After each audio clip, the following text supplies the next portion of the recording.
জয়, বাসা আছো? আসসালামু আলাইকুম স্যার, ভালো আছেন? ওয়ালাইকুম আসসালাম। জয়, বইটা নিয়ে বেরিয়ে আসো। এটা বুঝতেছো? জি স্যার, বুঝতেছি। বলো তো, এ প্লাস বি তার হোল স্কয়ার সূত্র কি? এটা স্যার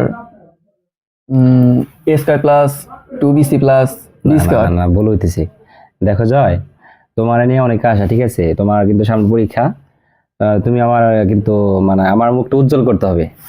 এ প্লাস বি তার হোল স্কয়ার সূত্র হচ্ছে A square plus 2ab plus B square. এটা একটা সাধারণ সূত্র না? ঠিক আছে না? জি স্যার। বোঝা যাইতেছে তো? জি স্যার, বুঝতেছি। সামনে পরীক্ষা আমার মুখ কিন্তু উজ্জ্বল করতে হবে। জি স্যার, ঠিক আমি আছে? চেষ্টা করুন স্যার। ওকে। জি স্যার। স্যার আসসালামু আলাইকুম। ওয়ালাইকুম আসসালাম। জয়, কি অবস্থা? আসো আসো, ভিতরে আসো। স্যার আপনি বলছিলেন আমি যেন আপনার মুখ উজ্জ্বল করতে পারি। আমি স্যার আপনার মুখ উজ্জ্বল করার ব্যবস্থা করছি। যাক, শুনে খুশি হলাম। খুশি খবরটা বলো কি? এই যে স্যার আপনার মুখ উজ্জ্বল করার জিনিস। Face wash?